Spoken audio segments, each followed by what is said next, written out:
Bonjour à tous et bienvenue sur Équilibrez-vous, le podcast qui vous aide à rééquilibrer votre santé. Je suis Wilfried, coach en nutrition depuis 2014 et ma mission c'est de vous aider à reprendre le pouvoir sur votre santé grâce à une approche scientifique et naturelle. Lors de chaque épisode, les invités et moi-même partageons nos expériences et nos connaissances afin de vous donner les clés d'une vie plus épanouie.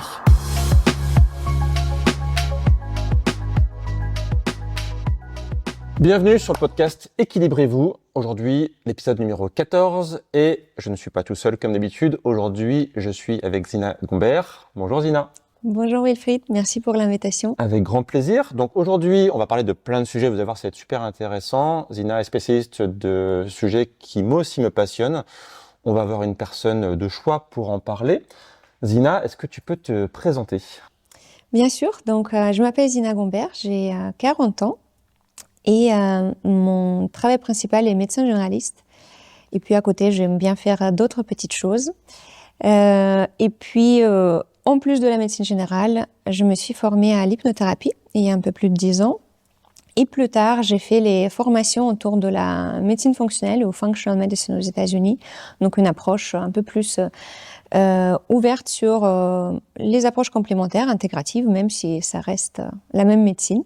Ok, alors c'est vrai que du coup pour un médecin général, de la médecine généraliste, tu as un parcours assez atypique, donc parce que tu fais effectivement de l'hypnose, tu parles donc de médecine fonctionnelle, tu parles aussi pas mal de fertilité, tu as écrit un livre sur le sujet.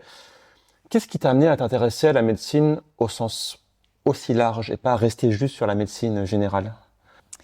Je pense que c'était un ensemble de différentes choses. Déjà en Allemagne, parce que j'ai fait, au début, j'ai grandi en Allemagne, donc j'ai fait les premiers 6 ans en Allemagne. En Allemagne, il y a un parcours intégratif qui est intégré dans les études. En tout cas, au moins depuis 15 ans, peut-être plus. Donc en 2007, c'était déjà le cas. Où dans toutes les facultés, on aura un module de médecine complémentaire et intégrative qui va être intégré, où on va apprendre l'utilité des plantes médicinales, des choses comme ça, donc un peu parallèle à naturopathie, où on a beaucoup d'ouverture d'esprit là-dessus. Ça ne veut pas dire qu'on est ouvert d'esprit à ce moment-là, mais je trouve que ça crée un premier abord. Et pour moi, assez rapidement, pendant mon internat, je trouvais que, notamment sur tout ce qui touche à notre partie psychologique, il me manquait des moyens et la pharmacologie, je voyais bien qu'il y a des limites et qu'il y a aussi pas mal de risques. C'était là où je me suis beaucoup intéressée à l'hypnose. Et après, je pense que c'était la naissance de mon premier fils, qui est né avec une maladie très compliquée et très rare, et je me suis confrontée à des limites des approches conventionnelles.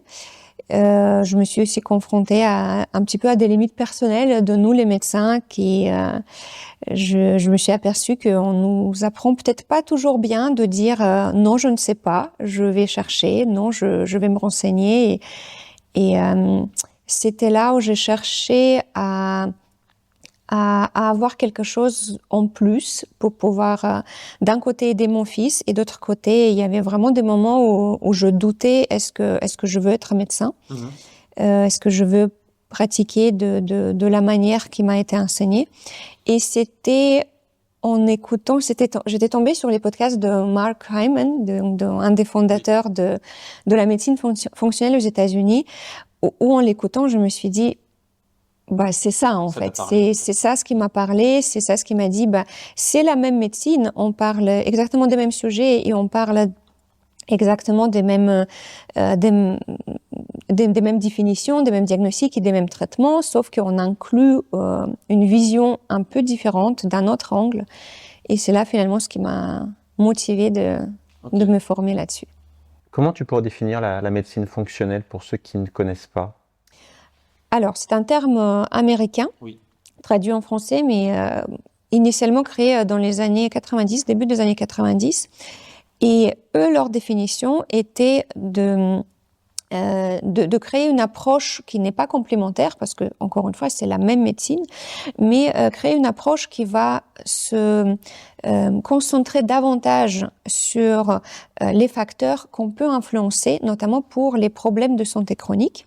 les facteurs environnementaux, les facteurs d'hygiène de vie, et se concentrer sur les approches qui vont finalement chercher à optimiser le fonctionnement sain du corps, ce qu'on appelle le fonctionnement physiologique. Donc on va prêter plus d'attention à comment aider le corps d'être bien, ce qui, par conséquence, aura probablement un impact sur quelle est la place qui reste pour le mal-être. Donc, finalement, l'idée ici, aux États-Unis, ils aiment bien parler des root causes, des causes profondes ou des causes racines, qui ne sont pas toujours connues pour beaucoup de maladies d'aujourd'hui. Les maladies chroniques et complexes, on n'a pas toujours une cause bien définie. Donc moi, je parlerai plutôt des différents facteurs sur lesquels on peut agir. Et cette approche fonctionnelle se concentre comment on peut influencer ces facteurs, alimentation, sommeil, hygiène de vie, est-ce qu'on peut utiliser certains compléments naturels et aussi les médicaments, hein, la pharmacologie, elle reste tout à fait présente, mais pas uniquement avec l'idée de traiter le symptôme ou traiter la maladie telle qu'on la connaît, mais aussi finalement traiter la santé. Est-ce qu'il n'y a pas ce côté moins automatique de médicaments qu'on a peut-être en France et dans les pays européens en général? En France, je pense qu'on tend vers ça, hein, parce que la plupart des recommandations de la HAS vont commencer par mesures hygiène de vie.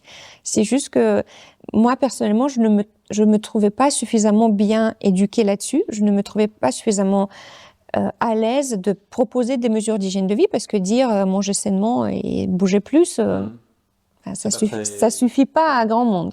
C'est pas très... C'est pas clair, c'est pas concret, et puis manger sainement, ça peut vouloir dire différentes choses pour différentes personnes. Et les besoins de ce qui est mangé sainement peuvent être aussi différents d'une personne à l'autre. Donc, finalement, j'ai oublié la question. La question, c'était, est-ce qu'il n'y a pas ce côté justement moins automatique des médicaments qu'on a habituellement? Eh bien, ça dépend de quels médicaments. Okay. Je pense pour tout ce qui est hormonologie, et notamment en France, on parlait de périménopause, ménopause. Il y a peut-être un suivi plutôt des recommandations internationales qui aujourd'hui peuvent être ouverts sur l'idée de supplémenter des hormones qui manquent à partir du moment où la personne peut en avoir besoin, et pas forcément à partir du moment où il y a quelque chose de prédéfini qui se passe, comme la définition de ménopause. Mais pour beaucoup d'autres choses, en effet, on va insister sur l'hygiène de vie, sur le travail, sur notre mental, sur le travail sur notre système nerveux, sur le sommeil, au moins autant que sur la prescription médicamenteuse. Okay. Et parfois, on va peut-être proposer de la retarder pour voir si certaines mesures que je considère mesures de base vont pouvoir diminuer le besoin en médicaments. Ok, super intéressant. Alors justement, merci pour la transition. On va parler un petit peu d'hormones, si tu veux bien. Je sais donc tu avais écrit un livre sur la fertilité, donc je pense que la partie hormonale est un sujet qui t'intéresse et sur lequel tu es spécialiste. Aujourd'hui, de par moi, ce que je vois parmi les gens que j'aide, etc., je vois qu'il y a beaucoup de personnes qui ont des problèmes hormonaux, notamment des déséquilibres hormonaux. Est-ce que toi, tu pourrais nous dire, de ton point de vue, qu'est-ce que justement un déséquilibre hormonal et pourquoi c'est si problématique pour la santé? Eh bien, je pense que c'est une définition qui peut être en effet assez différente d'une personne à l'autre. En médecine, on apprend de reconnaître, diagnostiquer et traiter une maladie ou un syndrome. Donc, un complexe des symptômes qui va vraiment faire le seuil entre maladie ou pas maladie. Dans les approches intégratives, on va viser la bonne santé ou la santé optimale. Et il y a une zone grise entre le seuil vers la maladie et le seuil de la santé optimale. Donc, un territoire où on ne peut pas dire qu'on est malade, on ne peut pas dire qu'on a un réel problème de santé, mais on n'est pas non plus en parfaite santé, parce qu'on peut avoir des petites, moyennes ou grandes gènes qui ne rentrent pas dans le cadre de maladie, mais qui sont quand même pas agréables. Et le déséquilibre hormonal, si on regarde le côté purement médical, eh bien, ça serait quelque chose qui nous approchait de la maladie. Un diabète, par exemple, hein, un syndrome d'ovaire polykystique. On peut se demander si est-ce que la ménopause est un déséquilibre hormonal. Donc, c'est quelque chose où il y a beaucoup de nuances personnelles, comment chacun va le définir. Pour moi, un déséquilibre hormonal commence à être présent à partir du moment où il y a des symptômes en lien avec soit une production hormonale insuffisante ou trop importante, soit le ratio hormonal, c'est-à-dire l'équilibre, la communication des hormones entre elles, qui n'est pas optimale, soit l'utilisation des hormones dans le corps qui n'est pas optimale. Donc finalement, à partir de quand on parle de déséquilibre hormonal, on peut en parler à partir du moment où il y a des symptômes qui commencent à être présents de manière chronique. Typiquement, il y aura au moins une ou plusieurs hormones impliquées. Et ce qui est intéressant avec les hormones, en tout cas, c'est la façon de laquelle j'explique ça à mes patients, c'est que elles sont toutes dans la même soupe. C'est un petit peu comme les épices différentes du même plat. Donc, typiquement, quand il y a une hormone qui est pas en équilibre parfait, toutes les autres vont vouloir s'adapter pour que notre soupe a toujours un goût qui passe. Et donc, elles s'influencent finalement toutes entre elles. Donc, même sans avoir une maladie, par exemple, une insulinorésistance. Une résistance à l'insuline n'est pas considérée comme une maladie. On n'est pas dans un diabète. Mais on pourrait déjà dire que c'est un déséquilibre hormonal. On a un équilibre qui n'est pas très sain autour de l'insuline. Okay. Typiquement, on sait que cette résistance à l'insuline, qui vient du fait qu'il y a un petit peu trop d'insuline dans le corps, peu importe la raison, eh bien, ça impacte nos hormones sexuelles, ça impacte nos hormones de gestion de stress, ça impacte nos hormones de satiété. Finalement, il y a un impact sur tout. Donc, c'est pas une définition facile. C'est une sorte de spectre, en fait. C'est un spectre. Oui. Je dirais qu'il y a un déséquilibre hormonal risque d'être présent à partir du moment où on a une gêne ou un symptôme chronique. Il y aura typiquement quelque chose d'hormonal qui sera associé, soit en tant que cause, soit en tant que conséquence, ou un facteur contribuant. Tu parlais à l'instant de l'insulinorésistance. Quels sont les déséquilibres hormonaux que tu vois le plus fréquemment en consultation? Est-ce qu'aujourd'hui tu as une sorte de best-of ou une sorte d'augmentation? Tu dis ça, c'est bizarre, avant je l'avais pas autant, ça il y a quelques années, et t'en vois de plus en plus. C'est quoi un peu ton best-of des problèmes hormonaux que tu rencontres? Oui, donc c'est très biaisé, parce que déjà 90% des personnes qui me consultent sont les femmes. Donc chez les femmes, les déséquilibres hormonaux ne sont pas exactement les mêmes que chez les hommes. C'est difficile de voir quel que je vois le plus, parce que la plupart du temps, quand je rencontre une personne, il y a déjà plusieurs choses sur lesquelles on a besoin de travailler. Okay.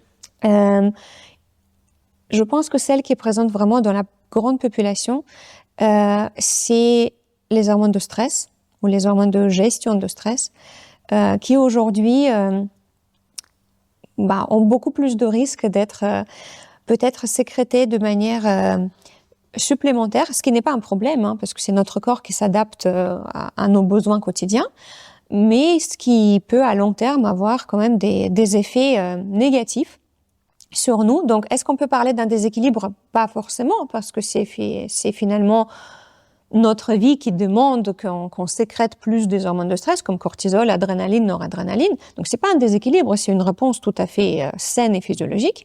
Sauf que notre corps n'est pas fait pour baigner dans un taux de cortisol élevé 24 heures sur 24, 7 jours sur 7. On parle de stress chronique. C'est stress chronique.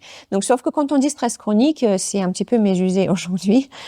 En revanche, quand on parle de cortisol, tout le monde écoute. Oui. Donc, oui, je pense que le stress chronique, ça, c'est la chose où c'est difficile aujourd'hui de trouver une personne qui n'est pas exposée à ça. Quelles sont les conséquences principales d'un stress chronique sur le corps? Je pense qu'il y en a beaucoup. Qu'est-ce que tu vois, toi, en priorité, qui est l'impact, je m'en parlais justement, de l'interaction entre les hormones? Quelles vont être les principales interactions par exemple, prenons l'excès de cortisol, comme tu disais, c'est souvent l'hormone qu'on met souvent en avant. Un excès de cortisol, quelles vont être les conséquences principales sur le corps? Ça dépend de la personne. Dans cette approche intégrative, en tout cas parmi les médecins qui travaillent de cette manière, il existe une idée, une hypothèse qui circule et qu'on appelle l'hiérarchie hormonale. Alors c'est une hypothèse, hein, c'est rien de bien prouvé parce que c'est très difficile à prouver, mais c'est une hypothèse qu'on voit dans la clinique. C'est-à-dire que pour viser un équilibre hormonal optimal, on va commencer par une base d'une pyramide et on va monter. Autrement dit, la base de pyramide, ça serait le cortisol et l'insuline. Ensuite, on a les hormones thyroïdiennes et ensuite, on a les hormones sexuelles. Dans cette idée, dans cette hypothèse, équilibrer les hormones sexuelles serait par exemple compliqué si on n'a pas équilibré notre sécrétion de cortisol et d'insuline, de laquelle il y a d'autres choses qui dépendent. La mélatonine, donc l'hormone qu'on sécrète beaucoup pendant le sommeil, les hormones de satiété et autre chose. Si on veut, pareil, aider quelqu'un à optimiser l'état de sa thyroïde, on devrait également commencer à travailler avec cette base. Donc c'est cette idée de hiérarchie hormonale. Mais dans cette hiérarchie, il y a une individualité très importante d'une personne à l'autre. C'est-à-dire, ce que j'essayais en tout cas de transmettre dans mon livre autour de la fertilité, prenons un exemple un petit peu banal de stress chronique, eh bien, il y a ce risque que ça va impacter les hormones sexuelles, mais ça ne va pas dire que tout le monde va devenir infertile. C'est-à-dire qu'il y a des personnes qui vont tout à fait garder leur fertilité en étant extrêmement anxieuses ou irritées, irritables. Donc, comment ça se montre cliniquement, les symptômes qui se présentent, le phénotype de ce petit ou grand déséquilibre est très différent d'une personne à l'autre. Le cortisol va impacter la sécrétion et l'utilisation de nos hormones thyroïdiennes. C'est-à-dire qu'on sait que le cortisol va impacter la production, donc il va diminuer la production des hormones thyroïdiennes, et dans le tissu, le cortisol diminue le taux d'activation de nos hormones thyroïdiennes, la forme inactive qui doit passer en forme active. Mais ça ne veut pas forcément dire que tout le monde sous stress chronique va souffrir des symptômes en lien avec ça. Pas tout le monde va développer un problème avec la thyroïde.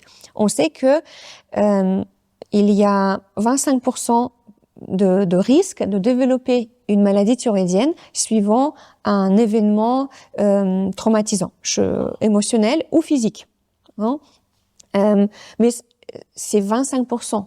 Ça veut dire que il y a plus de risques de développer, par exemple, une maladie d'Hashimoto, suivant un choc émotionnel ou une période traumatisante émotionnellement.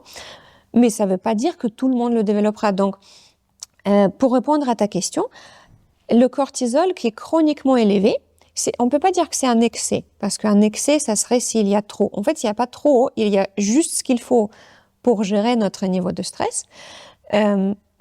C'est que notre corps n'est pas fait pour avoir un niveau de stress chronique. Il est fait pour avoir des stress de temps en temps, des pics, voilà. On s'enfuit d'un animal sauvage, on est attaqué par une tribu voisine, mais entre-temps, il y a des grandes périodes où on n'a rien à faire et on s'ennuie. Et pour notre biologie fonctionne toujours de cette manière-là. Tout va être fait pour que, au moment de stress, même si c'est pas un pic, on n'a pas des choses qui interviennent. Au moment de grand stress aigu, eh bien c'est pas le moment de tomber enceinte, c'est pas le moment d'avoir beaucoup d'hormones thyroïdiennes qui stimulent déjà notre corps, c'est pas le moment de ressentir la faim, c'est le moment d'avoir plein de sucre dans notre sang pour pouvoir s'enfuir, se battre ou se figer et faire le mort. Donc même si nos pics d'aujourd'hui ne sont la plupart du temps pas aussi importants, le fonctionnement est le même, juste à un petit feu. Donc ça va impacter finalement toutes les hormones, que ce soit la satiété, le métabolisme, les hormones sexuelles, les hormones thyroïdiennes, ça va les impacter toutes, mais la façon de laquelle ça va se voir d'une personne à l'autre va être très individuelle, va être indifférente. Ok, super intéressant. Tu disais que tu t'occupes principalement de femmes, en tout cas ta patientèle est très orientée féminine. Quels sont justement les déséquilibres hormonaux que tu vois beaucoup chez les femmes en particulier? Et j'orienterai ma question dans un sens en particulier. C'est que, de mon côté en tout cas, en tant que coach en nutrition, je vois beaucoup de femmes qui ont des problèmes qui me semblent en tout cas de plus en plus récurrents. Je vois notamment une explosion de tout ce qui est syndrome des ovaires polykystiques, endométriose. Alors, est-ce qu'on en parlait moins avant? Aujourd'hui, c'est peut-être plus diagnostiqué. Est-ce que toi, tu perçois aussi cette augmentation, cette prévalence sur ces pathologies? Et est-ce que du coup, toi, tu peux aider justement les femmes avec justement un rééquilibrage hormonal, on va dire? Je suis d'accord que c'est pas évident de savoir est-ce qu'on est juste mieux à les reconnaître ou est-ce qu'elles en avaient toujours autant. Il y a eu des recherches qui ont montré que l'utilisation de certains produits, notamment plastiques, peut modifier notre expression hormonale. Exactement. Ils peuvent modifier notre expression hormonale qui va impacter nos enfants.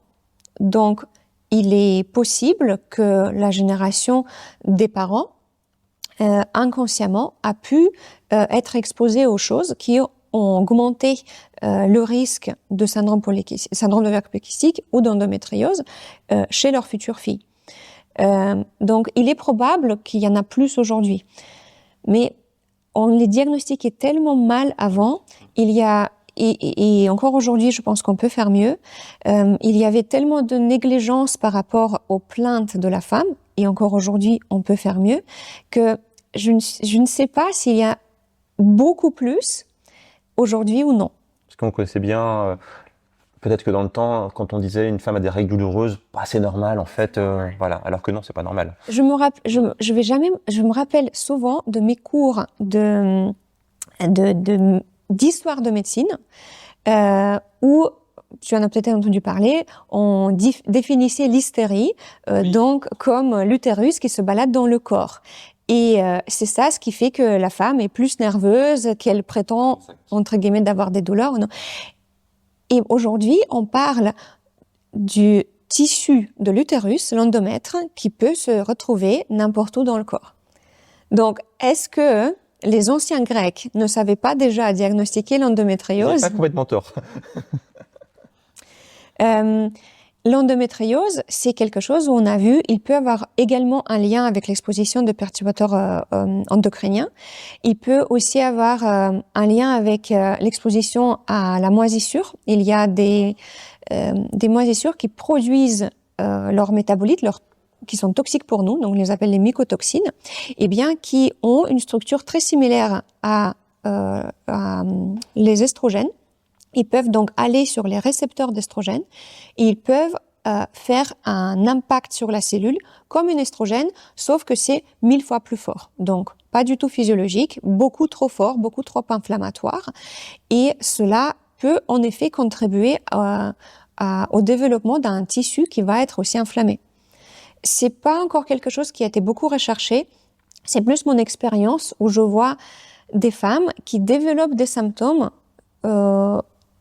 et qui peuvent augmenter leur taille d'endométriose suite à l'exposition au cuivre avec leur stérilet au cuivre. D'accord. Je ne sais pas est-ce qu'il y a un lien aussi, je ne sais pas si c'est peut-être juste une hypothèse de ma part. Il y a beaucoup de cas en médecine où une hypothèse très logique a été prouvée fausse. Donc pour le moment c'est juste une suspicion, mais tout comme le syndrome d'ovaire polycystique, l'endométriose, on sait qu'il y a un lien avec des choses qui sont modernes, qui sont notre monde. Et aussi, ce que je dis souvent à mes patientes, c'est que avoir un syndrome d'ovaire polycystique, avoir l'endométriose n'est pas égal à avoir des douleurs ou des souffrances. Il y a des femmes chez qui on va découvrir l'endométriose de manière fortuite. Elles n'avaient jamais de soucis de cycle, elles n'avaient jamais de soucis digestifs, elles n'avaient jamais de soucis de fertilité. On les a découverts parce qu'on a fait un examen pour autre chose. Et on n'a aucune idée combien de femmes c'est. Ça se trouve, c'est toutes les femmes. On n'en sait rien. Hein? Donc, la présence d'endométriose n'est pas égale problème de santé, parce qu'on peut avoir une endométriose qui ne fait pas de problème. Donc, est-ce que c'est l'endométriose ou est-ce que c'est un état inflammatoire et est-ce que c'est un déséquilibre hormonal qui fait finalement la souffrance? Donc, pour répondre à ta question, comment on peut aider les femmes dans ces cas-là? Eh bien, On peut traiter le SEPK et l'endométriose, sachant que le traitement le plus souvent proposé, c'est la chirurgie ou la pilule ou autre contraception hormonale.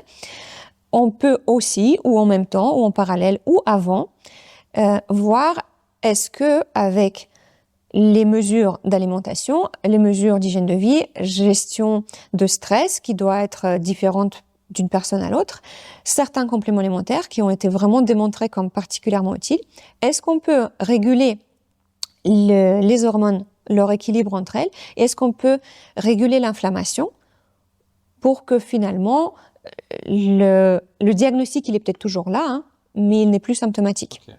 Donc toujours cette idée un peu de médecine fonctionnelle, on travaille sur l'environnement, sur le style de vie, avant d'aller vers la médication systématique, en fait. Ça va dépendre de la femme. Une femme qui est couchée 15 jours par mois à cause des douleurs et qui ne peut rien faire. Là, on va peut-être aller directement plus sur on va peut-être pas l'aller. Voilà, Mmh. tout à fait. Donc ça va beaucoup dépendre de la personne.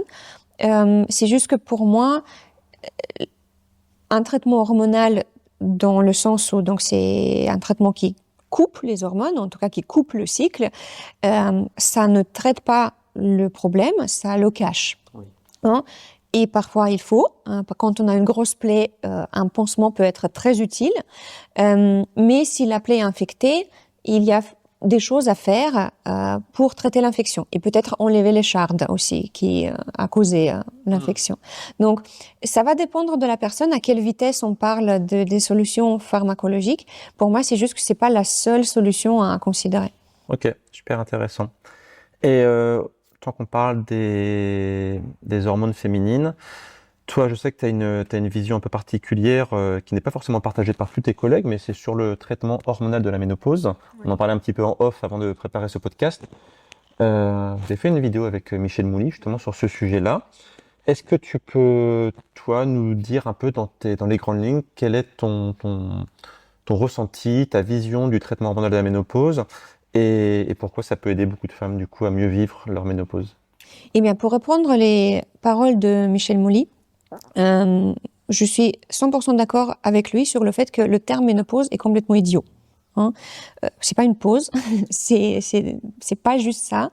Et lui, il propose le terme de DOLA, diminution œstrogénique liée à l'âge, que je trouve en effet beaucoup plus approprié. En dehors de la France, les recommandations internationales sont un peu différentes à ce sujet, dans le sens où on ne va pas préconiser d'attendre le diagnostic officiel de la ménopause, donc un an sans règles, où on peut commencer de supplémenter la femme à partir du moment où on a des symptômes qui sont liés à ce déficit. Et contrairement aussi aux recommandations françaises, les recommandations internationales ne mentionnent plus le risque, l'augmentation du risque du cancer du sein. Parce que ce risque, il n'a pas pu vraiment être montré, notamment avec les traitements, ce qu'on appelle bioidentiques, donc les molécules qui sont les mêmes que ce qu'on a dans notre corps, hommes ou femmes, estradiol et progestérone, bioidentiques.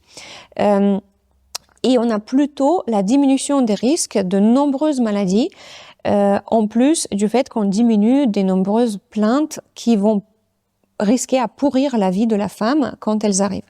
Donc, ma vision, elle est assez similaire à celle du docteur Mouly.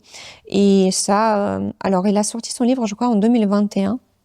Si je dis des bêtises, je prie de m'excuser. Moi, c'était en 2019 que j'ai pu avoir cette formation aux États-Unis. Et donc, c'est à partir de là où clairement ma vision a changé, où je vais tout simplement suivre les recommandations internationales. Si la femme en a besoin, il y a certaines femmes qui vont en avoir besoin à 40 ans. Donc, et elles peuvent encore avoir leurs règles pendant 10 ans, alors que leur taux hormonal n'est plus suffisant pour elles pour avoir une bonne qualité de vie. Leur taux hormonal n'est plus suffisant pour entretenir le tissu de leurs os et de leurs muscles. Donc, ils risquent d'avoir une ostéopénie, une sarcopénie qui s'installe. Leur taux hormonal n'est plus suffisant pour entretenir le tissu de leur cerveau. Ils risquent d'avoir des soucis d'anxiété, des troubles mnésiques, des troubles de mémoire. Il n'est plus suffisant pour soutenir le moral, il n'est plus suffisant pour soutenir le bon sommeil. Donc oui, typiquement, je vais être du même avis que les recommandations internationales où même si on n'est pas ménopausé, mais qu'on a des symptômes clairement liés avec une insuffisance des hormones sexuelles et qu'il n'y a pas de contre-indication, et qu'on utilise les hormones bioidentiques, oui, je vais proposer, en tout cas, je vais proposer de discuter de cette option. Et comme tu disais aussi en off, si une femme ne trouve pas de gynécologue qui peut l'aider là-dessus, pourquoi ne pas consulter son médecin traitant? On n'a pas besoin, médecin oui. général peut très bien faire l'affaire en fait. Un médecin généraliste peut tout à fait prescrire ces traitements. Ouais. Et qu'est-ce que tu répondrais à une femme qui te dirait juste, en fait, parce que j'ai eu beaucoup cette objection qui est c'est la nature, il faut laisser la nature faire les choses et ne pas aller contre nature. C'est une très bonne objection parce que la ménopause n'est pas une maladie, si on soit un effet naturel. Alors, c'est une discussion à avoir bien sûr avec chaque femme, mais il faut bien comprendre que la nature n'a pas prévu qu'on vit jusqu'à 100 ans. Oui. La nature n'a pas prévu ça.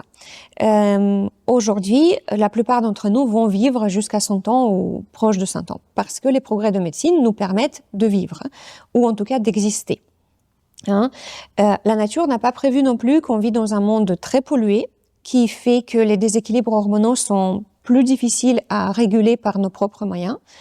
La nature n'a pas prévu qu'on vit avec les écrans et qu'on vit avec l'électricité et qu'on vit avec les pesticides et qu'on vit avec une alimentation qui est pas tout à fait la même que ce que la nature avait en tête.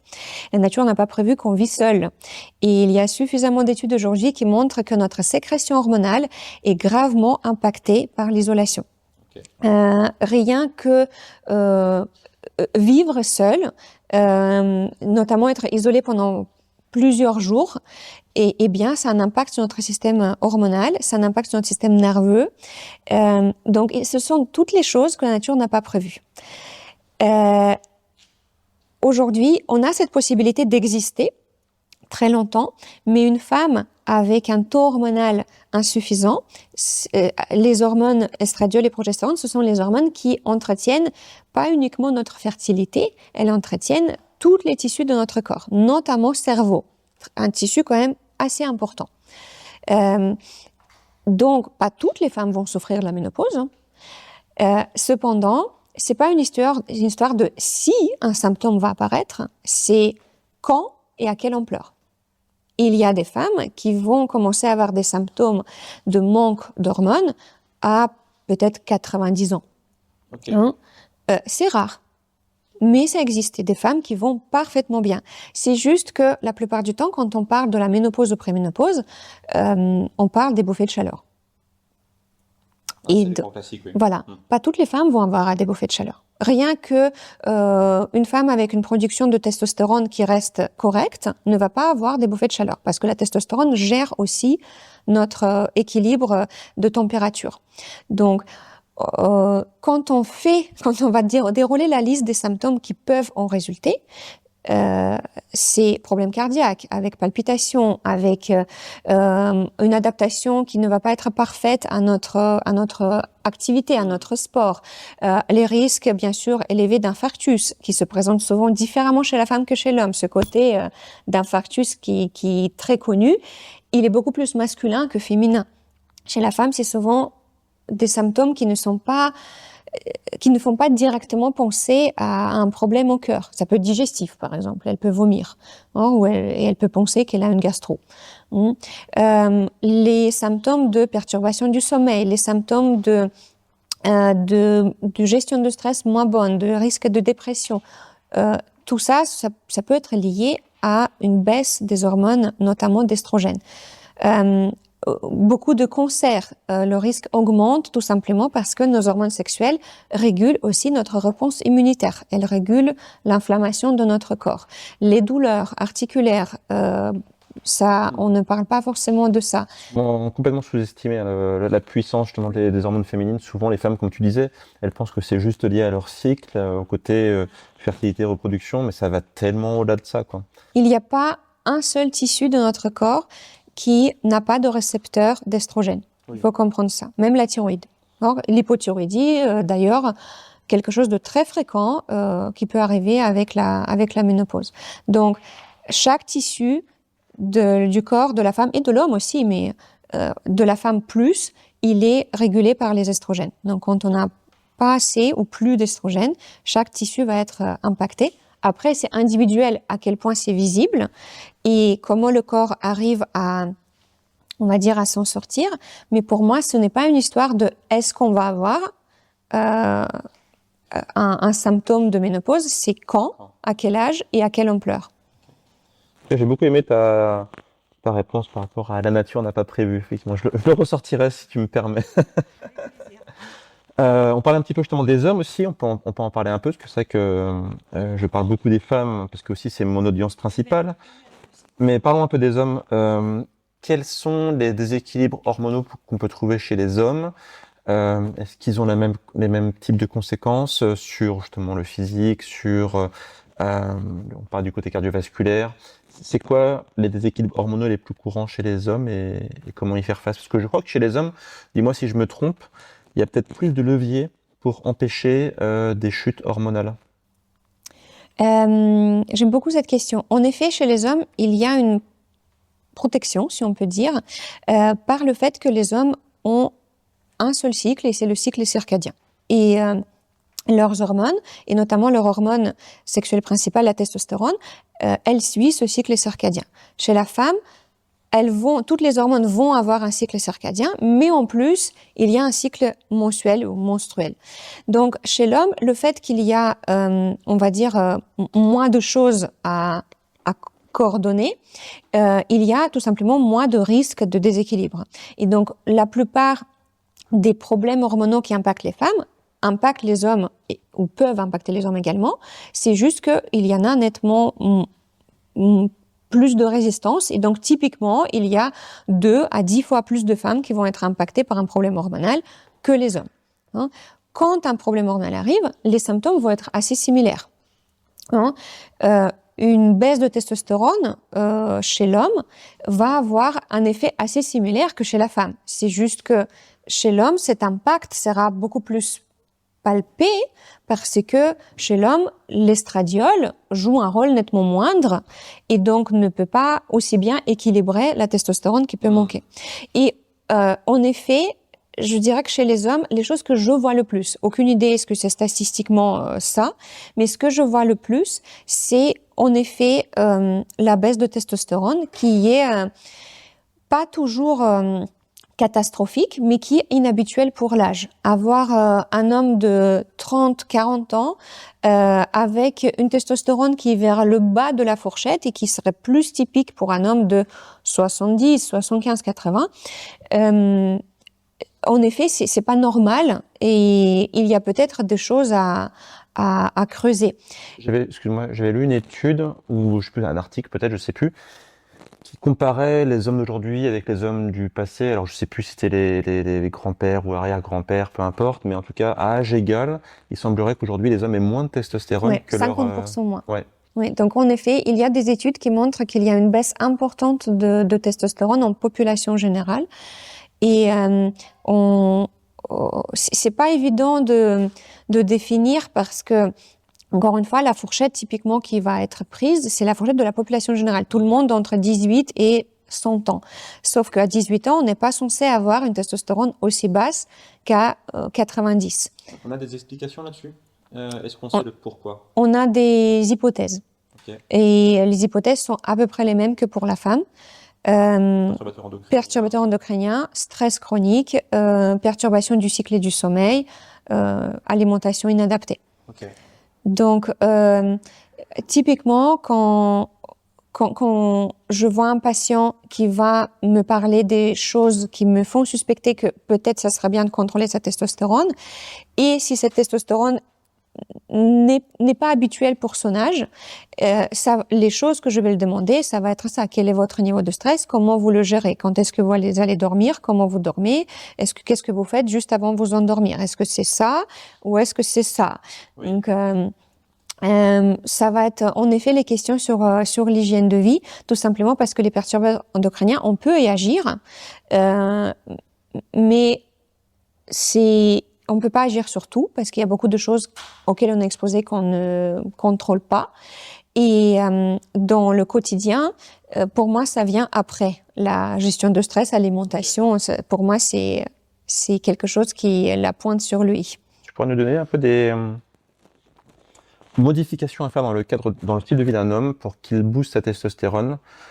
Donc tu parles effectivement d'essayer de diminuer le stress chronique. On peut pas diminuer le stress chronique, mais on peut apprendre à le gérer. Voilà, de faire attention à son sommeil, j'imagine. Oui. Est-ce qu'il y a d'autres leviers sur lesquels on peut jouer? Musculation. Musculation, ouais. Oui. Donc ça, c'est au niveau non alimentaire. Au niveau alimentaire, c'est manger suffisamment de protéines. Et ça, alors, chez les hommes, c'est moins souvent un problème et dans une moindre ampleur que chez les femmes que je vois. Je parle pas pour la population générale, aucune idée, mais chez ceux que j'ai dans mon cabinet, je vois moins d'hommes avoir un apport en protéines catastrophique que les femmes.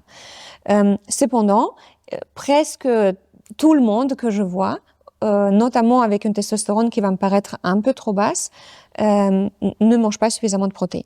Hein. Il y a souvent cette idée de faut pas manger trop de viande rouge ou faut pas manger trop de viande, qui n'est pas bien définie. Qu'est-ce que ça veut dire trop et qu'est-ce que ça veut dire viande rouge? Parce que les knackis, c'est pas la viande rouge. Donc oui, c'est les choses sur lesquelles on va travailler. Qu'est-ce qu'on a dit? Assez de protéines, un sommeil de bonne qualité. Donc ça veut dire calibrer notre rythme circadien. Qu'est-ce qu'on fait le soir, qu'est-ce qu'on fait le matin.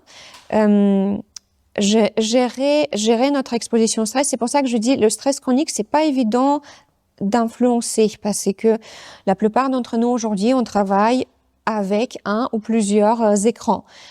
C'est pas évident de dire à la personne de déménager je sais pas, au Tibet et de vivre, voilà, devenir moine, peut-être avec sa famille, s'il y a déjà une famille en place. Donc, notre style de vie nous apporte aussi énormément d'avantages. Pas tout le monde va vouloir dire, OK, eh bien, j'abandonne les réseaux sociaux et j'abandonne mon travail et je vais devenir, je sais pas, artisan, menuisier. Sachant que même ça, on aura besoin des écrans. Donc, pour moi, c'est pas tant que ça forcément d'esquiver le stress, c'est plutôt de travailler sur le mindset, sur comment on interprète les événements et de comprendre qu'il nous faut des moments de soupape, des moments où on descend, des moments où on va s'ennuyer pour équilibrer les moments où on a besoin de vigilance. Ok. Juste pour revenir un peu sur la partie alimentation, parce que c'est mon sujet de prédilection, est-ce que tu peux nous donner dans les grandes lignes les aliments, qu'est-ce qu'il faudrait privilégier pour justement prendre soin de la santé hormonale, aussi bien pour les hommes que pour les femmes? Est-ce qu'il y a tu parles de la viande, effectivement, le côté protéines qui est important. Est-ce qu'il y a d'autres points à surveiller en particulier? Il y a un livre qui le résume assez bien, écrit par Wilfried Launay, je crois. Alimentation brute. Donc c'est la chose sur laquelle que tu mets aussi pas mal de points. Une alimentation brute, c'est-à-dire le moins transformé possible et varié. Je suis pas méga fan des idées des exclusions carnivores, cétogènes, véganes, sachant qu'il y a il y a certaines questions de santé, il y a certains problèmes de santé qui peuvent bénéficier d'un certain régime d'exclusion pendant un certain temps. Donc, et ça peut être quelque chose que je peux proposer. Il y a des personnes à qui je peux proposer d'essayer une alimentation cétogène. C'est juste que pour la majorité des personnes et à long terme, effectivement, quelque chose qui s'approche. Alors, j'aime pas parler du régime méditerranéen parce que il a été défini dans les années 50 par un gars avec qui j'ai pas mal des points où on n'est pas d'accord. Et puis, cette définition est aussi extrêmement personnelle, du coup, mais une alimentation qui va être omnivore, brute, variée, suffisamment de protéines, donc ça dépend Qu'est-ce que ça veut dire suffisamment? Minimum 1 gramme par kilogramme du poids. Mais on a aujourd'hui beaucoup d'études qui font suspecter que ça serait même peut-être pas suffisant dans le cadre de notre vie d'aujourd'hui. Mais voilà, déjà arriver à 1 gramme de protéines par kilogramme du poids, c'est le premier challenge. Ouais. Donc, revenir à une alimentation physiologique, en fait. De base, une alimentation exactement. qui est faite pour nous et pas celle qui est arrivée avec l'avènement de l'ère industrielle. C'est ça.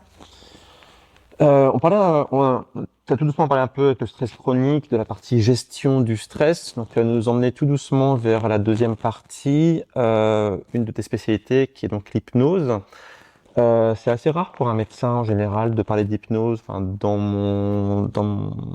des gens que je connais, en tout cas, c'est pas forcément quelque chose qui est systématiquement mis en avant. Comment tu t'es intéressé à l'hypnose de ton histoire à toi? De mon histoire à moi, j'étais en première semaine d'internat et donc je venais d'aménager en France et j'étais dans un hôpital gériatrique, donc qui s'occupe des personnes âgées à partir de 60 ans. On peut discuter si à partir de 60 ans on est âgé, mais en tout cas c'était à partir de 60 ans et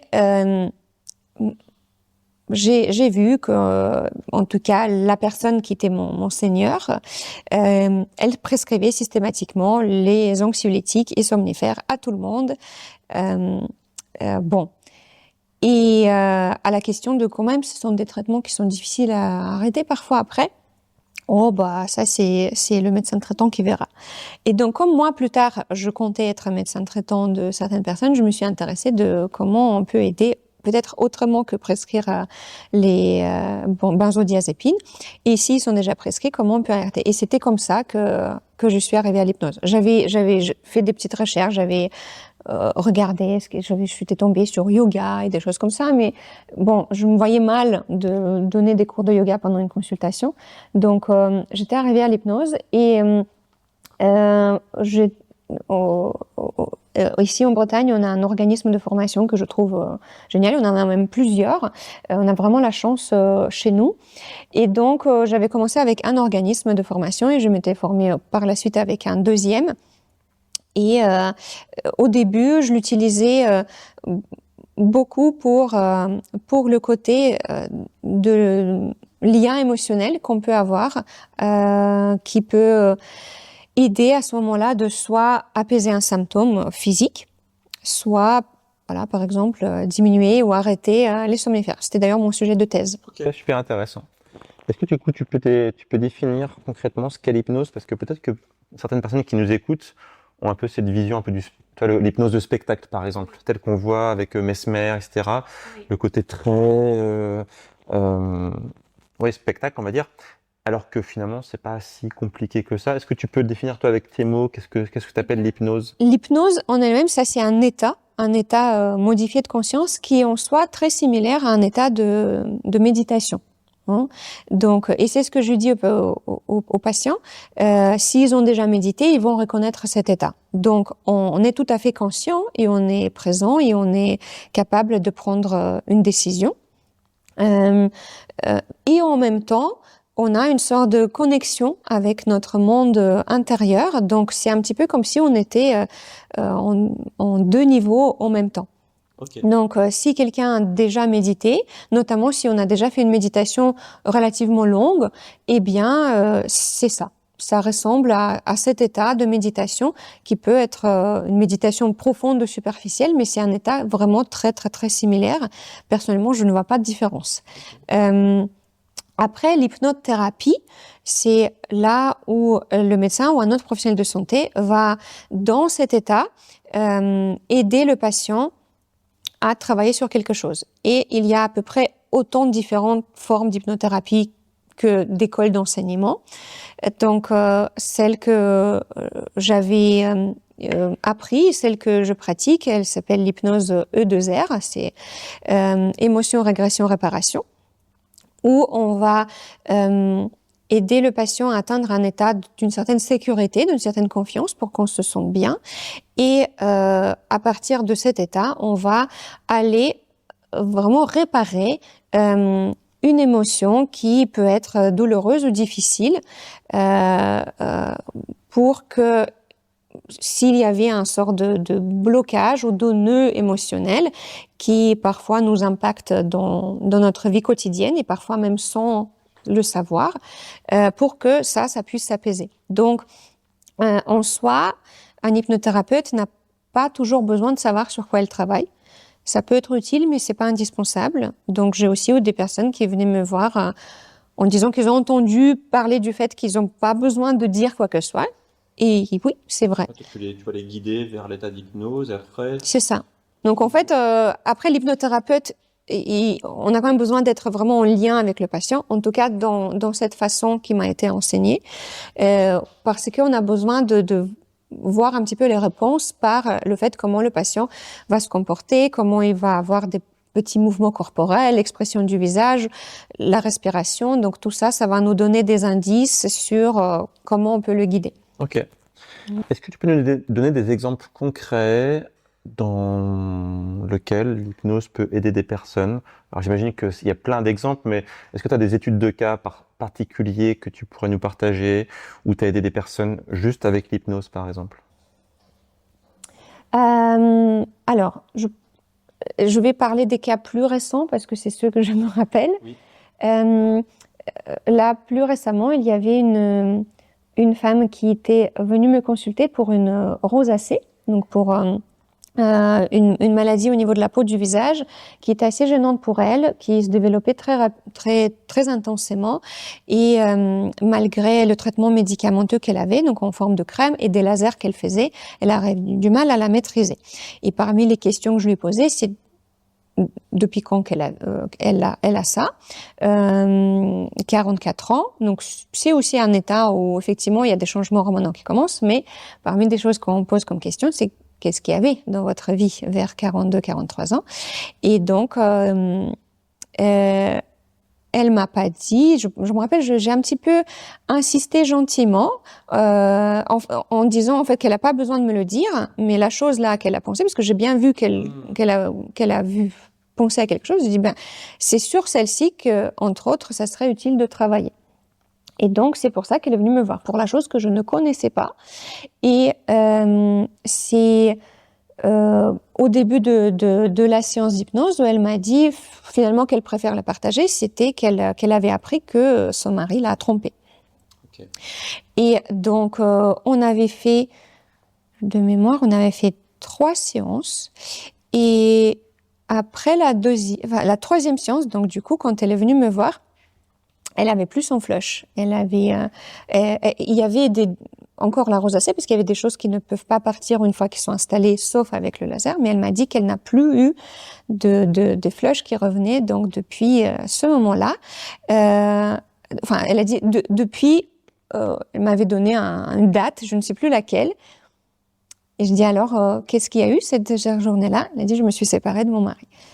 Bon. J'ai aidé à finir un mariage. Okay.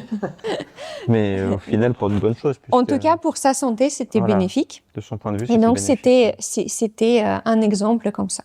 Ok. Du coup, est-ce qu'on sous-estimerait pas aujourd'hui, dans la médecine, le poids du psyché, de la psychologie sur nos symptômes physiologiques? Est-ce que c'est un peu trop, justement, séparé, d'un côté psychologie, physiologie? Est-ce qu'il y a une séparation? Et que toi, un peu, de par ton activité, tu n'essaierais pas un peu de rassembler ces deux entités qui sont quand même si proches? En effet, pour moi, c'est la même chose. Rien qu'une émotion, qu'est-ce que c'est? Ce sont des hormones et des neurotransmetteurs qui sont sécrétés et qui se baladent dans notre corps et qui font leurs effets. Si tu as déjà ressenti la peur, tu sais que peut-être qu'il y a le cœur qui s'accélérait ou peut-être qu'il y a des tensions musculaires qui se mettaient. Si tu as déjà ressenti la colère, alors bien sûr qu'il y a des variations individuelles, comment chacun ressent la peur ou la colère, mais si à ce moment-là, au moment où on ressent cette émotion, on se demande qu'est-ce que je ressens dans mon corps, on peut le décrire typiquement. On peut dire je ressens une chaleur remonter ou je ressens une tension dans mes mains. Donc ce sont des réactions finalement physiques qui se passent alors que il n'y a pas eu de blessure ou d'impact physique. Donc pour moi, l'émotionnel et le physique, c'est plus ou moins la même chose. c'est très rare d'avoir une personne qui a vécu une période émotionnellement dure pendant longtemps et qui n'a eu aucun impact physique et vice-versa. C'est très rare de trouver une personne qui souffre d'un problème et n'a aucun impact émotionnel. C'est possible, mais c'est pas fréquent. Donc, en effet, pour moi, c'est toujours sous-estimé et je me demande même si même moi, je le sous-estime pas parfois. Et c'est aussi la chose sur laquelle j'ai l'impression on ressent le plus de freins. Parce que ça demande du courage de rien que vouloir y aller, rien que vouloir faire ce pas d'y travailler, que ce soit avec l'hypnose ou autre chose. Mais ça demande du courage, ça demande cette décision de dire ces peurs ou ces craintes ou ces colères ou cette tristesse que j'ai dans ma vie, je vais la traiter, je vais vouloir aller à son encontre de la même façon que je vais chez le médecin quand j'ai mal à la gorge. C'est vrai que je pense qu'il y a beaucoup de personnes qui ont peur peut-être d'aller creuser dans le cerveau, dans les émotions, dans le passé. Souvent, je pense que quand tu as un problème, donc là tu parlais de l'exemple de la rosacée par exemple, là, c'est vrai que je pense qu'il y a beaucoup de personnes qui veulent juste dire, bah voilà, donne-moi un médicament, ça va partir. Alors que d'aller creuser dans le moi, le profond, comme tu disais, il y a ce côté un peu, c'est une peur en fait, je pense. Comment tu pourrais essayer d'aider les personnes à passer au-delà et leur faire comprendre que souvent se soigner au sens large du terme, ça passe aussi par se soigner dans la tête? Je pense que la plupart des gens le savent, hein. On le sent, on sent qu'on aurait besoin. Et ensuite, c'est en effet nos propres conceptions, nos croyances. Souvent, cette idée que de toute façon, ça partirait jamais, de toute façon, je pourrais pas, de toute façon, je pourrais pas pardonner X, Y, de toute façon, je pourrais pas réparer la relation avec mon père, ma mère, mon frère, etc. Donc, c'est pas tant que ça de convaincre la personne de comprendre qu'il peut y avoir un impact, c'est plutôt de créer un espace de sécurité et de confiance, d'acceptation, de non-jugement, pour que quand la personne est prête, car ça c'est quelque chose que je ne pourrais pas influencer, là c'est ma croyance, je ne pense pas que je peux influencer quand quelqu'un sera prêt. Ça c'est une décision que quelqu'un prendra avec ses moyens et avec sa vie, avec ses conditions, quand il sera prêt. Quand il sera prêt, je peux être là. Et pour moi, c'est juste de travailler la terre. Il y a une terre, elle est là, elle est fertile pour accueillir la personne quand elle veut venir planter sa graine et faire pousser sa petite fleur. Mais c'est à elle de se décider. Je pense que plus on crée un espace de confiance, et aussi dans le sens large, hein, dans la société, plus on crée un espace de non-jugement, plus de personnes pourront être prêtes de se dire et ici c'est quelque chose qui peut être apaisé. Je vais faire une parenthèse par rapport justement à ton livre sur la fertilité et le raccrocher à l'hypnose. Est-ce que tu as eu des cas de personnes qui avaient des problèmes de fertilité, qui pensaient que c'était physiologique et en fait c'était psychologique et que tu as pu les aider justement grâce à l'hypnose à débloquer le fait qu'ils puissent avoir un enfant? Alors, je me rappelle d'un cas qui m'avait marqué, mais il y avait quelque chose de physiologique, c'est-à-dire que il y avait, ça c'était une femme qui avait un syndrome d'ovaire polykystique et elle était traitée, elle était pas admise en PMA à cause de ses autres problèmes de santé, mais donc il y avait pas uniquement le côté psychologique et à la base elle était venue me voir plutôt pour juste être un peu plus apaisée par rapport à son parcours. Parmi des choses qu'on avait travaillées, ça c'est typiquement c'est des choses que je demande à chaque femme et dont je parle dans le livre. Elle avait vécu une fausse couche qui s'était très bien passée du point de vue médical, mais pour elle, dans son cœur, c'est un petit peu comme si elle n'a jamais pu dire adieu. Et donc moi, je lui ai proposé de travailler là-dessus. Tout simplement, je lui ai dit, au pire, ça ne fait que vous apaiser, et au mieux, ça va vous créer l'espace pour accueillir autre chose. Même si c'est pas un bébé, ça sera autre chose que vous allez avoir plus d'espace pour accueillir, parce que tant qu'il y a une espace qui est prise par une petite âme qui n'a pas pu partir, peut-être que ça prend l'espace pour quelque chose d'autre. Et donc, on a travaillé sur le deuil de cette grossesse. Et elle était tombée enceinte le cycle suivant. Donc, elle avait ressenti en tout cas un lien. Après, c'est difficile à dire à quel point c'était cette science uniquement. La frontière, elle est assez... C'est pas évident, oui. Parfois, c'est pas forcément flagrant. Et je pense que c'est souvent un ensemble des choses. Mais peut-être que justement, cet ensemble de choses, aujourd'hui, il y a peut-être, quand les gens veulent se soigner, il y a peut-être trop de personnes qui voient uniquement la partie physiologie, quoi. Et peut-être pas assez la partie psychologie. Et peut-être que ça fait partie des choses, justement, sur lesquelles la médecine moderne devrait peut-être plus travailler, c'est reconnecter le mental avec le corps et inversement, en fait. On dit souvent aussi que l'hypnose, c'est reprogrammer l'inconscient. Est-ce que tu es d'accord avec ça?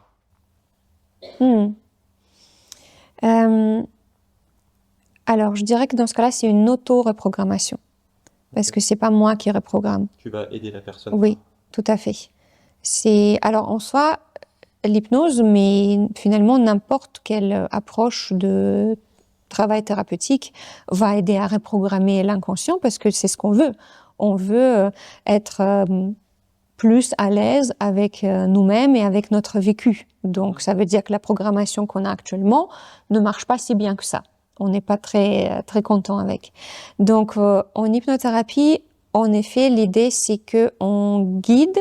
C'est un petit peu comme si j'étais un guide dans une forêt et je dirais par là il y a des fraises de bois. Est-ce que vous voulez le chercher? Si vous voulez, non. Si vous voulez, oui. Si vous voulez pas, non. Mais c'est pas moi qui va les cuire. D'accord. Donc, ce sont des suggestions que je donne qui sont typiquement assez larges. Donc, c'est les choses qu'on fait en hypnothérapie. Et il y a différentes formes d'hypnothérapie. Il y a des hypnothérapies qui vont être très guidantes, où on va donner une métaphore, et on met notre problème dans un petit sac de poubelle et on sort le sac de poubelle. Et donc, ça dépend un petit peu de la forme d'hypnothérapie. Mais dans tous les cas, c'est le patient qui va décider qu'est-ce qu'il met dans son sac de poubelle, et c'est le patient qui va décider comment il interagit. Okay. Est-ce que on peut aussi se mettre en auto-hypnose? Oui.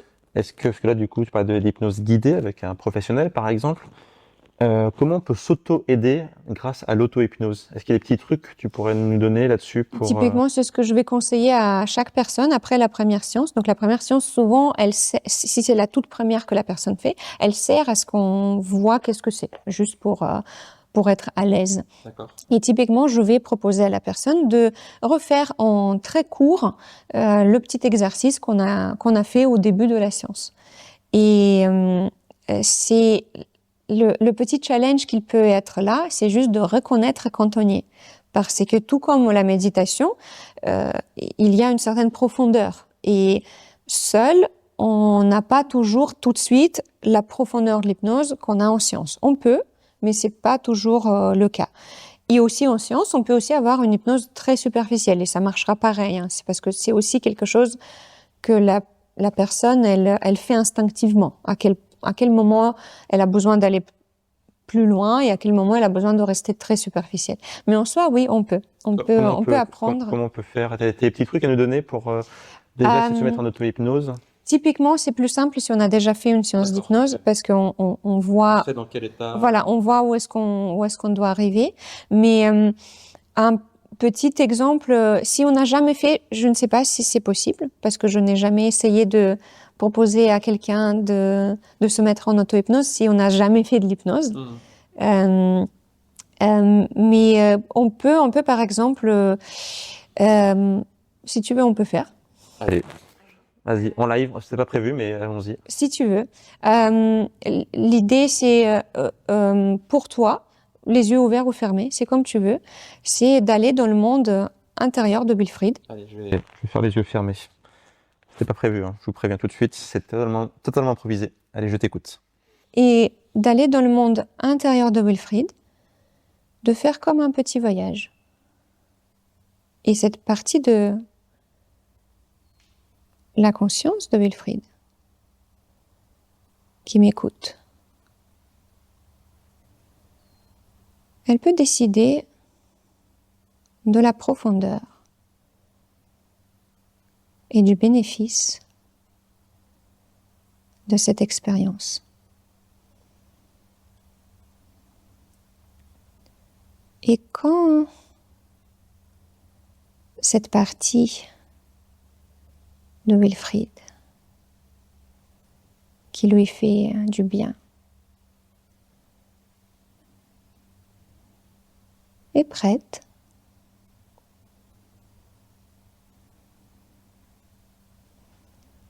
elle peut l'amener dans un espace particulièrement sécurisant, apaisant, rassurant.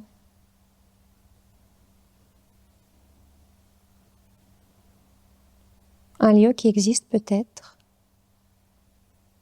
un lieu inventé. De toute façon, c'est un lieu secret où seulement Wilfried a accès à chaque fois qu'il en aura besoin.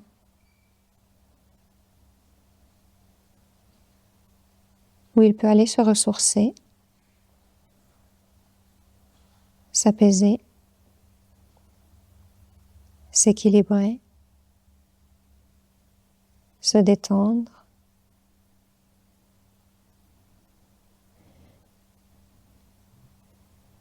Et une fois que le corps de Wilfried,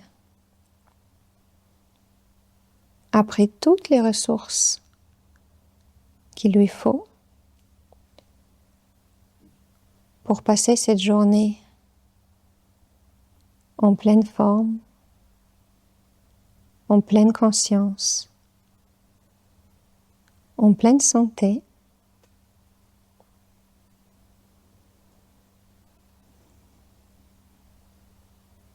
ses poumons vont pouvoir prendre une grande respiration. Et à ton rythme, tu vas pouvoir revenir ici et être bien présent et pouvoir continuer dès que tu es prêt. Bienvenue. Super.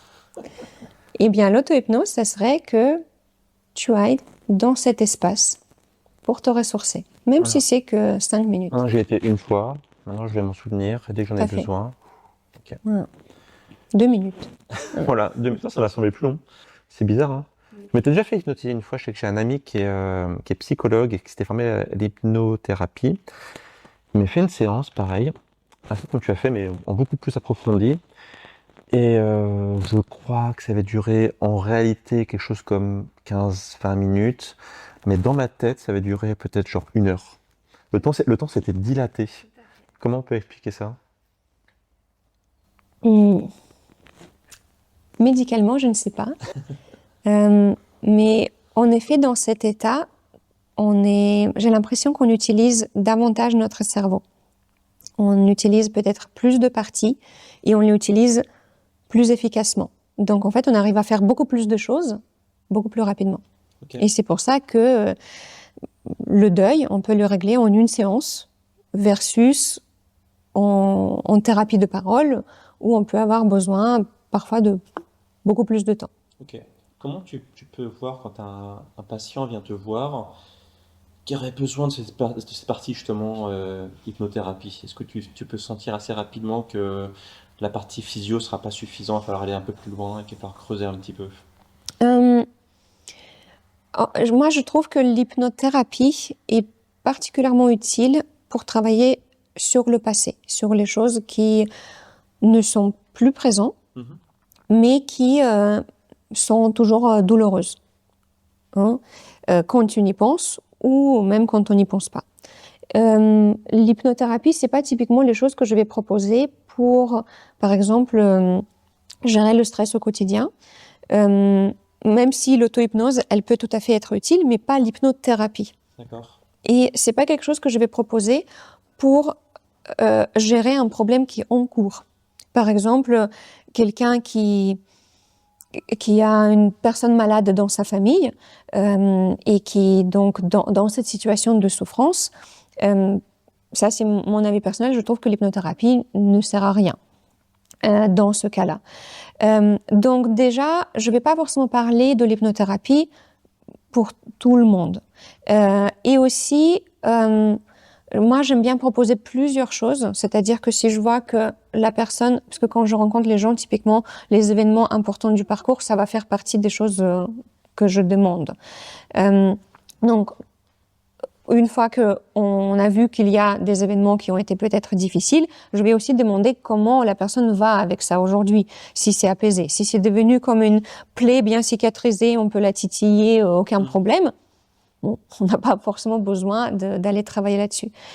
Si on a besoin, typiquement, je vais proposer l'hypnothérapie. Alors, pas forcément avec moi, mais je vais parler de l'hypnothérapie. Mais je vais aussi parler d'autres choses pour que la personne puisse voir qu'est-ce qui lui convient à ce moment-là et qu'est-ce qui lui parle à ce moment-là.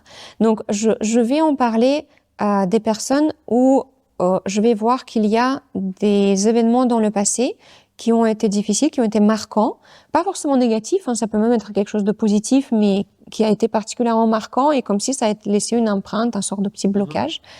Là, je vais proposer en effet d'y travailler avec une façon qui va parler à la personne. Okay. Donc c'est pas forcément à tout le monde. Non. Après, la plupart des gens ont vécu des choses marquantes dans leur passé. C'est juste que c'est pas toujours douloureux en fait. C'est pas toujours. On a aussi des capacités pour gérer des choses et parfois ce n'est plus vraiment un problème. Ok. On a parlé plusieurs fois dans cet entretien donc, du stress chronique. J'aimerais juste qu'on y revienne 2 petites secondes parce que, comme tu disais, il y a beaucoup de gens qui sont concernés. Tu as dit plusieurs fois que c'était compliqué de le faire disparaître, ce fameux stress chronique. Il faut plus essayer de le gérer. Qu'est-ce que tu donnerais comme conseil aujourd'hui aux gens qui se sentent stressés par la vie, par leur vie familiale, par leur vie professionnelle? Quelles sont les solutions pour les aider à aller mieux? Est-ce que justement la méditation ou l'hypnose, ça peut être une solution? Est-ce qu'il y a des... C'est quoi toi tes bonnes pratiques pour gérer le stress chronique? Ce qu'on a vu en plus, je me permets de revenir à ce que tu disais par rapport à la pyramide, c'est quand même une base essentielle. Donc, et comme il y a beaucoup de gens qui sont concernés, je pense que ça peut être intéressant de faire un petit sujet là-dessus. Eh bien, ça va dépendre premièrement, est-ce que la personne souhaite faire les choses elle-même ou est-ce qu'elle souhaite payer pour que ça soit fait pour elle. Quand on fait des choses nous-mêmes, c'est beaucoup moins cher. Mais ça demande du temps et de l'effort. Quand on rénove la maison nous-mêmes, ça demande énormément de temps. Voilà. En revanche, si on paie des artisans, c'est fait plus rapidement et c'est parfois même un petit peu plus efficacement. Donc déjà, ça va dépendre, est-ce que vous souhaitez payer ou est-ce que vous souhaitez faire? Parce qu'aujourd'hui, pour moi, c'est une question importante. Proposer à une personne qui est très très très busy, qui a un petit peu la personnalité, qui a plein de projets en cours, méditer 30 minutes matin et midi, ça va pas être fait parce que ça ne colle pas dans ce mode de vie. Et beaucoup de personnes que je reçois sont dans ce mode de fonctionnement, moi y compris. Donc ça dépend qui est-ce que j'ai en face. Ensuite, la deuxième distinction se fait pour moi, ce qui est extrêmement important, c'est le mindset, c'est la vision des choses, c'est comment on interprète les événements.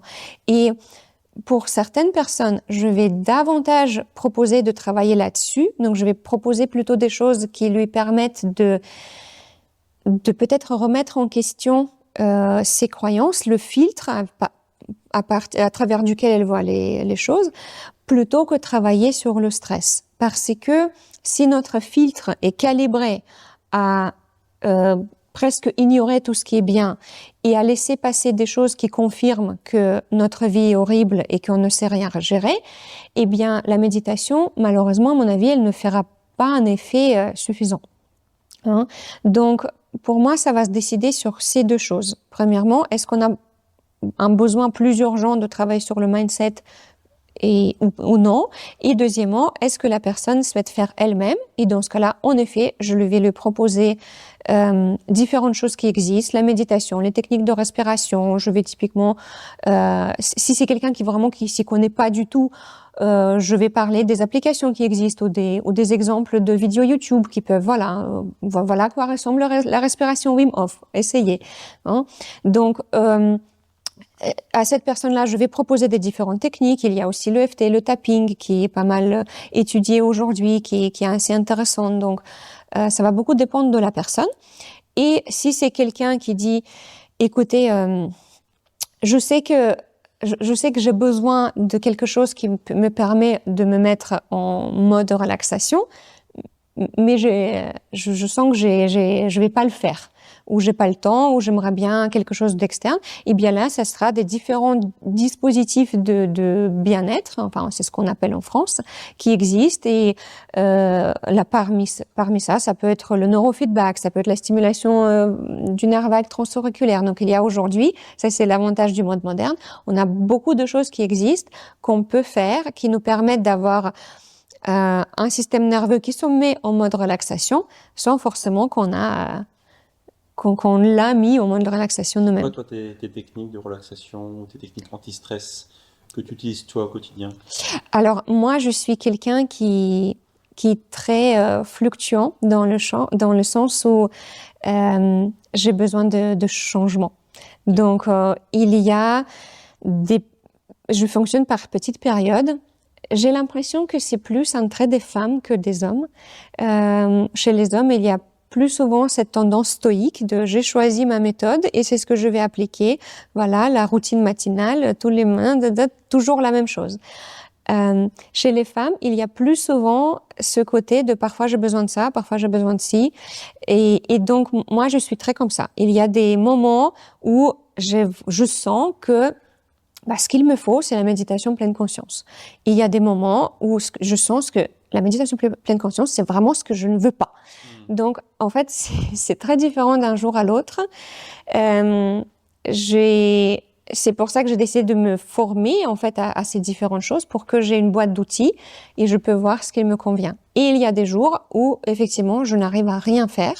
Et c'est des moments où je vais utiliser des gadgets de bien-être qui me permettent de...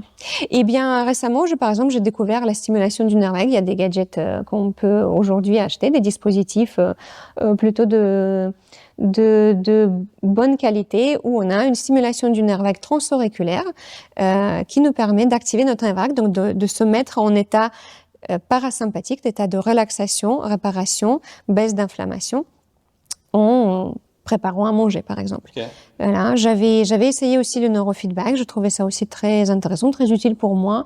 Il y a plein de choses aujourd'hui qu'on peut faire, soit avec une personne, soit tout seul. Voilà. Il y a des casques qui fonctionnent un petit peu avec le principe aussi du neurofeedback, où il y a un capteur électrique pour regarder les ondes du cerveau et pour faire un feedback qui va stimuler que le cerveau se mette dans un état compatible, par exemple avec des ondes alpha, qui sont des ondes de relaxation.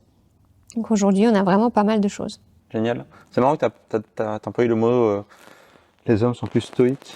Et ça m'a parlé parce que c'est vrai que moi pour gérer mon stress, moi j'ai deux techniques. On va dire c'est l'activité physique qui est pour moi un grand exutoire.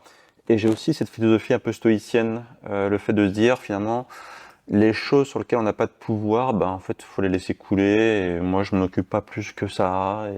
Et finalement, ça ne m'impacte pas directement. Et ça m'a parlé, je trouve que tu as mis le doigt dessus en tout cas. Je sais pas si c'est spécifique pour les hommes, mais en tout cas, moi, chez moi, ça marche. En tout cas. Je pense que c'est une vision très utile pour tout le monde. J'ai l'impression que les hommes y arrivent plus facilement. Encore une fois, c'est qu'une impression. Mais je me demande, est-ce que c'est l'effet de la testostérone? Parce que chez les femmes, et où on avait une testostérone insuffisante qu'on a réussi de remonter, et qui parfois ça peut se faire naturellement, elles vont décrire souvent le fait que j'arrive enfin de lâcher prise, j'arrive enfin de me dire bon bah c'est pas de mon ressort. Ok. Hein. Il y a aussi un phénomène intéressant que beaucoup de femmes décrivent au passage vers la ménopause, où Du coup, on recroise avec les hormones et là, c'est on recroise avec les hormones, incroyable. Tout est absolument. connecté, incroyable. Tout est connecté. Au passage de la ménopause, souvent par la diminution de sécrétion d'estradiol, on a aussi une diminution de sécrétion d'une protéine qui transporte l'estradiol, aussi la testostérone. Quand cette protéine est diminuée, il y a plus de testostérone disponible. Donc, en passage à la ménopause, on peut observer chez certaines femmes, pas qu'elles produisent plus de testostérone, elles vont en produire à peu près autant, mais qu'il y a plus de fractions actives. D'accord. Et donc, en effet, je me demandais, est-ce que c'est pas l'effet de la testostérone de nous aider de choisir plus facilement dans quoi on se mêle? Et ça, pour moi, c'est aussi le travail avec le mindset. C'est quelque chose qui se retrouve vraiment dans beaucoup d'histoires de développement personnel, où il y a beaucoup de coachs de développement personnel qui vont, d'une façon ou d'une autre, employer cette idée de ne pas prendre la responsabilité de gérer quelque chose qui n'est pas de notre responsabilité. Hein, on a la théorie Let's Them de Mel Robbins, je ne sais pas si tu la Oui, connais. quelque chose, oui. Non. Un super livre d'ailleurs que je conseille, qui a été traduit en français. Une méthode très simple de se rappeler, est-ce que c'est de mon ressort? Or, que quelqu'un se comporte comme une peste, laissez-les. Parce que c'est pas moi qui va pouvoir influencer comment l'autre personne se comporte. Or, le gouvernement fait ceci, cela, laissez-les.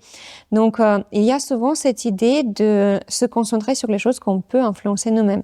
Ce serait marrant du coup qu'il y ait justement ce lien entre hormones et ce côté justement un peu mindset. Ce serait. Ça n'a pas encore été étudié, mais je suis sûre qu'il y a un impact. Tu penses que, chez la femme, la testostérone, c'est une hormone qui est un peu sous-cotée? Absolument. La testostérone, pour le moment, dans les recommandations internationales, on en parle surtout en lien avec la fonction sexuelle et le désir sexuel. Et d'ailleurs, C'est un peu l'hormone de la libido, en fait. c'est l'hormone de la libido. C'est d'ailleurs la seule indication internationale, pas en France, mais internationale. C'est la seule indication de supplémentation de testostérone. C'est un désir sexuel qui n'est pas suffisant. Ce qui est d'ailleurs aussi très bizarre comme définition, parce que qu'est-ce que ça veut dire ne pas suffisant? Pour certains, ça peut être peut-être j'ai envie de faire l'amour 3 fois par semaine et 1 fois par semaine me suffit pas, alors que chez d'autres, c'est j'ai pas de libido du tout. Donc c'est très flou, mais c'est la seule indication internationale. Cependant, on sait de notre biologie que la testostérone impacte la qualité du sommeil. Elle régule avec l'estradiol la régulation du système immunitaire d'inflammation. Elle régule comme je t'ai dit, la température. Elle régule tout ce qui est entretien de lubrification, donc que ça soit dans les yeux, dans le vagin, dans les articulations. Elle régule la santé musculaire et articulaire. Donc la testostérone chez la femme, je pense qu'elle est en effet très très très sous-cotée. Est-ce que C'est les mêmes conseils pour aider la femme à sécréter plus de testostérone que pour les hommes? Est-ce que c'est les mêmes conseils? Oui. Activité physique, Oui. renforcement musculaire? Pas activité physique, renforcement musculaire. Ok. Alors, ça ne veut pas dire que l'activité physique est inutile, c'est juste que pour la testostérone, C'est particulièrement lié à la partie force en fait. à la partie, voilà, le renforcement. D'autant plus que chez une femme où la testostérone est effondrée, il y a très souvent une très mauvaise tolérance à l'effort. Donc, il peut avoir, pas chez toutes les femmes, hein, le côté hormonal est très individuel, mais il peut avoir la difficulté de tolérer tout ce qui est cardio. Et donc, en effet, avoir des séances de renforcement musculaire où on ne s'essouffle pas peut être un bon début. Ok, super intéressant. On arrive du coup tout doucement vers la fin de cet épisode. Zina, est-ce que tu aurais du coup des conseils à donner à nos auditeurs pour les aider en fait à rester en pleine santé? Alors je sais que la question est très vague, Par quoi commencer? mais c'est quoi tes meilleurs conseils qui pourraient être utilisés par tout le monde le maximum d'auditeurs pour les aider à retrouver une bonne santé, aussi bien d'un point de vue. On a parlé système hormonal, on a parlé mindset avec l'hypnose, etc. Est-ce qu'il y a des choses qui peuvent mettre en pratique assez rapidement? Je peux en donner 2? Bien sûr. Alors, Bien, je donne la liste n'est pas exhaustive. D'accord. La liste est absolument pas exhaustive, mais je donnerai un conseil plutôt pour le grand public et un conseil pour les personnes qui se retrouvent un peu en errance. D'accord. Pour le grand public, je pense aujourd'hui, une chose très importante à faire, c'est ce côté de apprendre la gestion de stress et donner la place au développement personnel. Je pense que ça ouvre la porte sur pas mal de choses, pas mal de prises de conscience, et finalement, c'est à travers de là où on peut aussi s'intéresser de plus en plus à qu'est-ce qui me fait du bien à mon corps. Pour la population générale, je dirais ne pas avoir peur de manger suffisamment de protéines. Ça, c'est quelque chose qui est souvent un sujet de bataille, et prioriser le sommeil. Donc ça, notamment, Très sous-coté aussi. Hein. très très très sous-coté. Alors, c'est intéressant parce que dans la jeune population, on le voit plus souvent. J'avais entendu parler comme quoi il y a moins de sorties, il y a moins de personnes qui sortent, il y a nettement moins de personnes qui fument. Il y a une sorte de prise de conscience quand même qui commence. Donc, le stress, ou plutôt la relaxation, le mindset, donc vraiment questionner nos croyances, et le sommeil. Ça, c'est ce que je donnerais pour la population générale, pour en faire que 3. Et pour les personnes qui sont en errance, que je comprends très très bien, parce que on a vraiment, j'ai vécu ça et je sais à quel point c'est frustrant et déstabilisant. Eh bien, c'est de continuer de chercher. Hein, c'est pas désespérer, c'est de continuer à chercher l'équipe qui sera la meilleure pour vous, la bonne pour vous, la plus adaptée pour vous, parce que l'équipe qu'on a actuellement, l'équipe médicale, je pense que c'est très très rare que les intentions sont mauvaises, mais il y a chacun, on a ses limites personnelles, on va pas pouvoir aider tout le monde, on va pas pouvoir être la meilleure personne pour tout le monde, et donc l'idée c'est de trouver ce qui correspond, ne pas avoir peur de se déplacer, hein, enfin, nous, en tout cas, c'est ce qu'on avait fait pour notre fils. On avait besoin de chercher ailleurs. Et aujourd'hui, il y a la chance d'avoir beaucoup de professionnels en visio, comme toi. Mm-hmm. Donc, ne pas désespérer parce que là, dans votre entourage immédiat, vous n'avez pas trouvé les réponses qu'il vous faut. Ok, super intéressant. C'est étrange que tu aies parlé du coup de dev perso, parce qu'effectivement, moi, je vois que par rapport à mon cheminement, ça a très rapidement fait partie des outils que j'utilisais en fait pour aller mieux. C'est tout bête, mais globalement, je trouve que c'est pareil, un peu sous-coté. Ça aussi, le dev perso, c'est quelque chose que souvent on se dit ouais, enfin on s'y intéresse vaguement, quoi, mais je trouve que ça peut être un vrai outil thérapeutique, globalement. Pour toi, ça a ouvert des portes? Ouais, assez tôt, en fait, dès que je me suis intéressé à la santé en général, je sais que le dev perso est très vite rentré dans la liste des outils que j'ai utilisés, et globalement, ça m'a fait beaucoup de bien d'essayer de mieux me comprendre et d'avoir des outils. Par exemple, je parle du stoïcisme, par exemple, ça faisait partie justement des outils qu'on m'a enseignés il y a très longtemps maintenant, mais qui globalement, tu vois, par effet domino, parce que le stoïcisme, du coup, a joué sur mon stress, donc le stress a joué sur ma santé, etc. Donc, finalement, tout ça, c'est un briquet, en fait, quoi. Donc, toi, tu as bien senti ce côté de changement de vision des choses, changement de mindset fait aussi que tu as moins de stress. Exactement, voilà.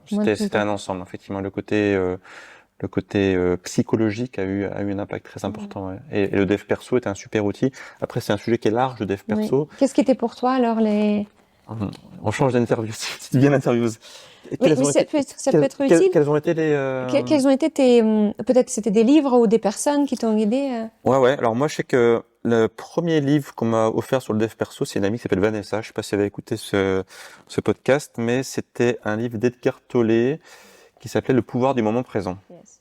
Et c'est un livre que j'ai lu plusieurs fois. Alors, c'est un livre qui est coupé en deux, on va dire. Il y a une première partie qui est très intéressante, qui est plus orientée psycho, et la deuxième partie qui est plus orientée ésotérisme. Et je me ratais en général à la première partie qui me parlait plus. Mais le fait d'être connecté au moment présent, ça a été pour moi une sorte de révélation. Pareil, le fait que c'est dans le moment présent que on a le bonheur, c'est dans le moment présent que les choses se passent, que le passé c'est le passé, on n'a plus de contrôle dessus, que l'avenir est incertain, donc ça sert à rien de stresser sur le futur. et que vraiment toute l'énergie, il faut mettre sur le présent, quoi, en fait. Et pour moi, c'était voilà un des livres notamment qui m'a beaucoup aidé. Il y a un autre livre aussi, c'était Think and Grow Rich de comment il s'appelle oui, qui était un des papas du dev perso. Le nom m'échappe, mais c'est pas grave. Non, moi non plus. Je pense à Napoléon Hill, mais c'est du coup. C'est ça, si, c'est Napoléon Hill. Parce que c'est en français, c'est Réfléchissez, devenez riche. Réfléchissez et devenir, voilà. Et alors, c'est un livre qui est pas mal orienté sur l'argent, sur la fait de reconsidérer sa vision de l'argent, et sans parler vraiment du côté purement argent, mais il y a beaucoup de leviers qui m'ont beaucoup aidé dans Réfléchissez et devenir riche, pareil. Donc, en fait, ce qui est marrant, c'est quand on commence à s'y intéresser, après, on dit, tiens, il y a ce livre-là aussi. Donc, attends, je vais regarder. Et puis, voilà, c'est l'enchaînement est lancé, mais souvent pour des bonnes choses, en fait, quoi. Donc voilà. Après, je pense pas qu'il y a forcément un livre qui est fait pour tout le monde. Il faut trouver peut-être le livre ou la personne qui sera un peu, qui va nous parler, en fait, quoi. Alors, moi, je pense que du coup, je te renvoie la question, c'est quels ont été, toi, les livres ou les livres qui, moi, m'ont beaucoup marqué. Eh bien, moi, je pense que c'est intéressant d'en lire différents parce on retrouve souvent les mêmes idées, mais présentées d'un angle différent. Et cet angle va nous parler différemment que sur un autre livre. Et aussi par rapport à notre moment dans notre vie, il y a certaines choses qui vont nous parler plus, qui vont être plus facile à intégrer et à utiliser qu'à un autre moment dans notre vie. Ça n'arrive pas forcément au bon moment dans notre vie. Exactement. Donc, moi, les livres que j'avais énormément appréciés, que du coup, je conseille à beaucoup de monde, c'était Aimer ce qui est par Byron Katie. D'ailleurs, une des phrases que j'adore chez elle, c'est ma chose préférée dans le passé, c'est que il n'existe plus. Il est passé. Donc, c'est quand on comprend vraiment ça, quand on le sent dans notre corps, il y a vraiment une libération. Il y a avoir le courage de ne pas être aimé, qui peut aussi ouvrir pas mal de portes. Il y a la théorie Let Them par Mel Robbins. Après, moi, je fonctionne aussi beaucoup sur les petits cours ou des petits programmes.